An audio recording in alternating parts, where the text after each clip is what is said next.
Kung taga-Tansa ka at nag-crave ka sa pansit batil patong, hindi mo na nga kailangan pumunta ng Cagayan. Dahil dito sa Tansa, may nakatagong masarap at murang authentic pansit batil patong na for as low as 150 pesos, para ka na rin nakapunta sa Cagayan. Kasi yung owner nito ay lehitimong taga doon. Solid na to kasi may itlog, kara beef, atay, lechon kawale, Shanghai, at chicharon. Overload kung overload talaga. May soup pang kasama. Pag nabiting ka pa ewan ko na. Hello ma'am, anong binibenta niyo po dito? Mga lutong ulam po. Lutong ulam. Ano pong mga lutong ulam niyo dito ma'am? Meron po tayong sinigang, Sinigang, pork steak, pork steak. chicken adobo, Okay. chicken curry, pork caldereta, pork menudo, Bicol Express, gatang sitaw kalabasa, lumpiang toge and Shanghai, ating ginisang munggo na Paubos na. paubos na. Magkano ang mga lutong ulam niyo ma'am? 60 pesos lang po. Ang gulay po ay 40 pesos, lumpiang toge 10 pesos. Okay po. Anong pangalan nitong ano niyo ma'am? Dito lang po sa Ren Food Hub. May bago po kami ngayong pansit batil patong authentic from Tugigaraw. Magkano po yung ganun ma'am? Meron pong regular na 150 Okay. and then sa overload po ay 180 pesos. Ayun. Sige ma'am, pa-order nga po ako nung overload na. Anong oras po kayo nag-open dito? Nag-open po kami ng 9 a.m. Sasara naman po kami ng 8 p.m. Araw-araw po. Araw-araw po. Tapos meron din po kaming delivery. Hanggang saan po umaabot ang delivery niyo ma'am? Springtown po ay free deliver. Bukal, free deliver po.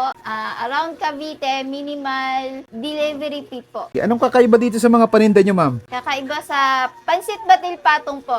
Sa Tugigaraw nyo lang po yun matitikman. Pero ngayon po meron na po dito. Pwede na po kayong mag-dine in dito. Anong ibig sabihin ma'am ng pansit batil patong? Galing po talaga siya ng Tugigaraw. Yung batil po ay may ano na po siya, may egg. Kara beef po yung beef niya. Tapos yung pansit niya po ay gawa po mismo ng Tugigaraw. Yung mga sangkap niyan ma'am galing pang Tugigaraw Ay, talaga. opo. Yung toyo niya po ay galing lang din po mismo yun sa Tugigaraw. Tuyo, suka, pansit, tsaka yung Carabao beef po yung ginagamit doon sa batil patong. Okay. Anong pagkakaiba nung ano ma'am, 150 sa 180 pesos? Sa toppings po yun nagkakaiba. Regular po ay, ang toppings niya ay giniling, kara beef, egg, and liver. Ang overload naman po ay may additional na lechon kawale, Shanghai, chicharon. Paano nagsimula tong kainan niyo ma'am? Nagsimula po kami 2017. Lutong bahay lang po talaga siya, sa bahay lang.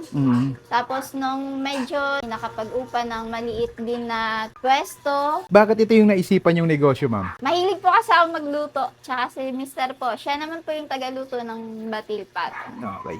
Anong aasahan ma'am nung mga gusto mag-try ng pansit batil patong nyo? Authentic po talaga na parang umuwi po kayo ng Tugigaraw. Ayun, sige ma'am. Pa-order po ako ng isang overload. Overload po. Sige po. Hintayin ko na lang po. Thank you. Thank you po. At tayo mga kabangers, nandito tayo ngayon sa Ren Food Hub dito sa Block 81, Lot 26, Springtown, Villas. May nakita tayo ditong pansit batil patong. Grabe, sobrang solid nito. For as low as 150 pesos. Pero itong overload nila, 180 pesos. Ay, napakadaming laman, no? Meron siyang Shanghai, chicharon, kara beef, atay. Dami. 180 pesos lang. Katikman natin. Ang hirap kainin. Parang good for ano na to eh. 2 to 3 na sa dami. Uy, kaya tayo.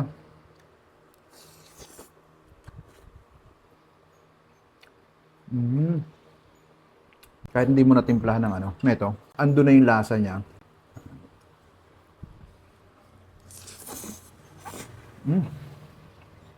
Grabe. Solid na ito. Nagalaglaga na. Meron din sila dito mga iba't ibang lutong ulam. Pa.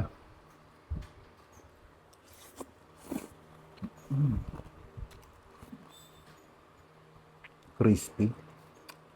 Shanghai. Malaman din na.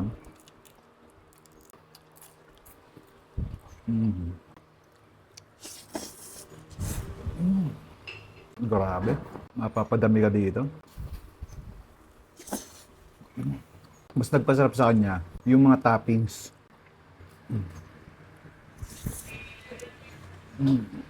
Natin ang sibuyas.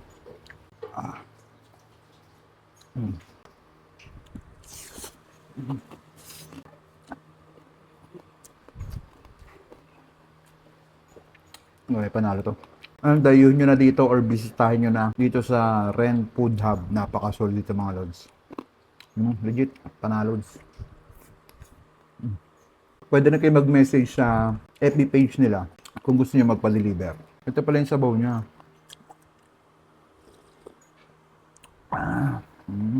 Yung iba ginagawa, sinasabaw dito eh. Tikman nga natin. Ako kasi mas gusto ko yung hinihigop yung sabaw eh.